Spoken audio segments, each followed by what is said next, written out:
5 തലമുറകളായി നിങ്ങൾക്കൊപ്പം PRS hospital. ഇന്ന് ബലി പെരുന്നാളാണ്.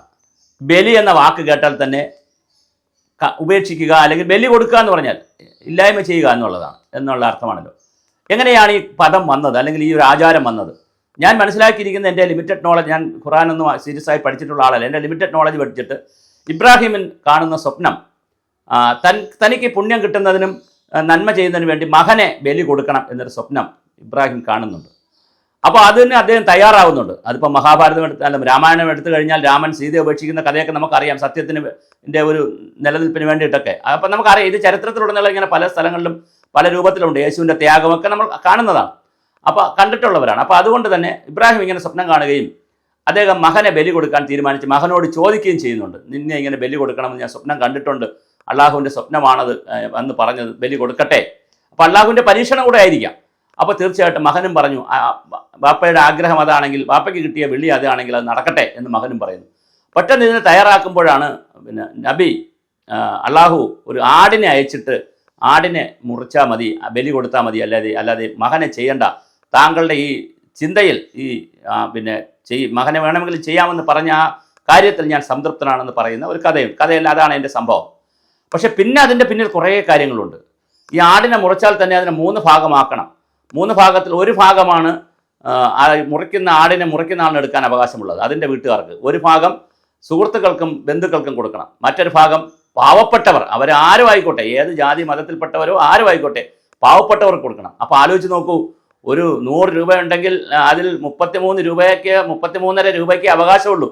ബാക്കി പൈസ 70 രൂപയ്ക്ക് വരുന്ന, അല്ലെങ്കിൽ 65 രൂപയും 66 രൂപയും ആർക്ക് കൊടുക്കണം? പാവപ്പെട്ടവർക്കും മറ്റുള്ളവർക്കും കൊടുക്കണം. 1/3 മാത്രമേ അവകാശമുള്ളൂ. അപ്പോൾ ഉപേക്ഷിക്കുക അല്ലെങ്കിൽ കൊടുക്കുക എന്നൊരു വലിയ സങ്കല്പം ഇതിനകത്ത്. അതുകൊണ്ടാണല്ലോ സക്കാത്തൊക്കെ അങ്ങനെ വന്നതായിരിക്കും. പക്ഷേ ഇതിനകത്ത് പറയുന്ന മറ്റൊരു കാര്യം ഞാൻ വായിച്ചിട്ടുള്ളത്, ഇത് പറയുമ്പോൾ മുസ്ലിം സഹോദരങ്ങൾ എന്നോട് പിണങ്ങുകയോ വിവാദം ഉണ്ടാക്കുകയോ ചെയ്യരുത്. അതെവിടെ പറഞ്ഞിരിക്കുന്നു, ഏത് ആയത്തിലെന്നൊക്കെ പറഞ്ഞ് ചോദിക്കരുത്. ഞാൻ വായിച്ചിട്ടുള്ളതുമാണ്, എന്നോട് പറഞ്ഞിട്ടുള്ളതുമാണ്. ഒരു വർഷത്തിൽ ഈ നബി നമ്മുടെ ഈ പെരുന്നാൾ വരുന്ന സമയത്ത്, ഈ ബലിപ്പെരുന്നാൾ സമയത്ത് തൻ്റെ ആസ്തിയുടെ മൊത്തം കണക്കെടുക്കുകയും അതിൽ 1/3 മാത്രം താൻ സൂക്ഷിക്കുകയും ബാക്കി 2/3 സമൂഹത്തിന്, ഈ പറഞ്ഞ പോലെ സുഹൃത്തുക്കൾക്കും ബന്ധുക്കൾക്കും ഉള്ളവർക്ക് കൊടുക്കുകയും ബാക്കി 1/3 ആ ഭാര്യയുടെ 1/3 പാവപ്പെട്ടവർക്ക് കൊടുക്കുകയും ചെയ്യണമെന്നാണ്. അപ്പോൾ 1/3 സ്വത്തിന് മാത്രമേ അവകാശമുള്ളൂ. ശരിക്കും പറഞ്ഞാൽ ഒരു മുസൽമാൻ, യഥാർത്ഥ മുസൽമാന് തൻ്റെ സമ്പാദ്യത്തിൻ്റെ 1/3 മാത്രമേ അവകാശമുള്ളൂ. അത് കുറച്ച് വസ്ത്രം കൊടുത്തതുകൊണ്ടോ അല്ലെങ്കിൽ കുറച്ച് ഭക്ഷണം കൊടുത്തതുകൊണ്ടോ തീരുന്ന സക്കാത്തിൽ തീരുന്നതല്ല. ഇങ്ങനെ വച്ചത് എന്തൊരു വലിയ സോഷ്യലിസമാണ്. ഒരാൾ സ്വത്തുണ്ടാക്കാം, പക്ഷേ അയാൾക്ക് 1/3 അവകാശമുള്ളൂ, 2/3 മറ്റുള്ളവർക്ക് അവകാശപ്പെട്ടതാണെന്ന് പറയുന്നതിൻ്റെ സോഷ്യലിസം ഉണ്ടല്ലോ, അതിൻ്റെ ജനാധിപത്യം ഉണ്ടല്ലോ, അതിൻ്റെ ആ ഒരു സൗന്ദര്യമുണ്ടല്ലോ, അത് 1.5 പിന്നെ ചില കാര്യങ്ങൾ കൂടെയുണ്ട്. ബലി എന്ന് പറയുന്നത് തന്നിലെ അത് ഹിന്ദു മതം എടുത്താലും അങ്ങനെ തന്നെയുണ്ട്. ദേവത്വവും അസുരത്വവും ഉണ്ട് മനുഷ്യനിൽ. ഈഗോ, കോംപ്ലക്സ് തുടങ്ങി ഒരുപാട് കാര്യങ്ങളുള്ളവരാണ് മനുഷ്യർ. അതെല്ലാം കളയണം. തിന്മയെ കളഞ്ഞ് തിന്മയെ ബലി കൊടുത്ത് നന്മയെ എടുക്കുന്നതാണ് ബലിപ്പെരുന്നാൾ. അത് ഓരോ കാര്യത്തിൽ, ഭക്ഷണത്തിൻ്റെ കാര്യത്തിൽ അധിക വസ്ത്രത്തിന് ബലി കൊടുക്കണം, അധികമായ ഭക്ഷണത്തിന് ബലി കൊടുക്കണം, മോശമായ സ്വഭാവങ്ങൾക്ക് ബലി കൊടുക്കണം, സ്ത്രീകളോടുള്ള കാഴ്ചപ്പാടിന് ബലി കൊടുക്കണം, കാഴ്ചപ്പാടിലുള്ള അധമത്വത്തിന് ബലി കൊടുക്കണം, കുട്ടികളെ ഉപദ്രവിക്കുന്നത്, പോക്സോ കേസ് പോലെ, അങ്ങനെ ഓരോ മനുഷ്യനെ മാനസികമായി ശുദ്ധി വരുത്താൻ, മാനസികമായി ഒരുപാട് കാര്യങ്ങൾ, അഴുക്ക കാര്യങ്ങളെല്ലാം ബലി കൊടുക്കണം. ഒന്നാമത്തെ ആശയം. രണ്ടാമത്തെ ആശയം, തൻ്റെ സ്വത്തിൻ്റെ 1/3 ഒഴിച്ച് 2/3 ബലി കൊടുക്കണം, മറ്റുള്ളവർക്ക് കൊടുക്കണം. എത്ര മനോഹരമാണ്. അപ്പോൾ ഒരാളിനെ ആത്മീയമായും ഭൗതികമായും സാമൂഹികമായും സാമ്പത്തികമായും ഒക്കെ വളർത്തിയെടുക്കാൻ കഴിയുന്ന വളരെ മനോഹരമായ ഒരാശയമാണ്. അത് കേവലം പ്രാർത്ഥനകളിലൂടെയോ പള്ളിയിൽ പോകുന്നത് കൂടെയോ അല്ലെങ്കിൽ കുറച്ച് സ്വത്തല്ല, കുറച്ച് ഭക്ഷണവും വസ്ത്രങ്ങളും ഒക്കെ ആർക്കെങ്കിലും കൊടുക്കുന്നതോ കൊണ്ട് മാത്രം തീരുന്നതല്ല. ഇതൊരു വലിയ സങ്കല്പമാണ്. നൂറ്റാണ്ടുകൾക്ക് മുമ്പ് ഒരു പ്രവാചകൻ, ഒരു തിരുമേനി, നബി തിരുമേനി അല്ലെങ്കിൽ പ്രവാചകൻ അള്ളാഹു, അത് മറ്റെന്തെല്ലാം നമുക്ക് മാറ്റിവെച്ചാലും, മറ്റെന്തെല്ലാം കുഴപ്പങ്ങളോ ഗുണങ്ങളോ ദോഷങ്ങളോ ഒക്കെ നമുക്ക് ചർച്ച ചെയ്യാം. അത് മതം തന്നെ വേണമെന്നൊക്കെ ചർച്ച ചെയ്യാം. പക്ഷെ ഈ ഒരു കാഴ്ചപ്പാടുണ്ടല്ലോ, ബലിപ്പെരുന്നാളിൻ്റെ ഈ കാഴ്ചപ്പാട്, അത് വലിയതാണ്. അത് 1.5 പെരുത്ത കാഴ്ചപ്പാട് തന്നെയാണ്. അതിൻ്റെ ഭാഗമായിട്ട് ആണ് പെരുന്നാൾ, വലിയ നാൾ, ബലി കൊടുക്കുന്ന വലിയ നാൾ. ഈ ബലിയിൽ ഞാൻ പറഞ്ഞതുപോലെ ഒരു ആത്മസമർപ്പണത്തിൻ്റെതാണ്, ആത്മത്യാഗത്തിൻ്റെതാണ്, ആത്മശുദ്ധീകരണത്തിൻ്റെതാണ്. ഓരോ മുസൽമാനും തീർച്ചയായിട്ടും ഇത്തരത്തിൽ അവനെ തന്നെ ആത്മീകരിച്ചെടുക്കുന്ന, സ്വാംശീകരിച്ചെടുക്കുന്ന, സംസ്കരിച്ചെടുക്കുന്ന പുതിയ അധ്യായങ്ങളായി മാറുന്ന, പുതിയ മനുഷ്യരായി മാറുന്ന ഒരു കാഴ്ചപ്പാടാണിത്. ഇതിന് സമാനമാണല്ലോ വ്രതമെടുക്കേണ്ടുന്ന ഹിന്ദുക്കളുടെ കാര്യങ്ങളും വ്രതമെടുക്കുന്ന ക്രിസ്ത്യാനികളുടെ കാര്യങ്ങളുമൊക്കെ. ഇപ്പോൾ ഏത് മതമെടുത്താലും ഇത്തരത്തിലുള്ള വലിയ സത്ചിന്തകളുണ്ട്, സത്സംഗങ്ങളുമൊക്കെ ഉണ്ട്.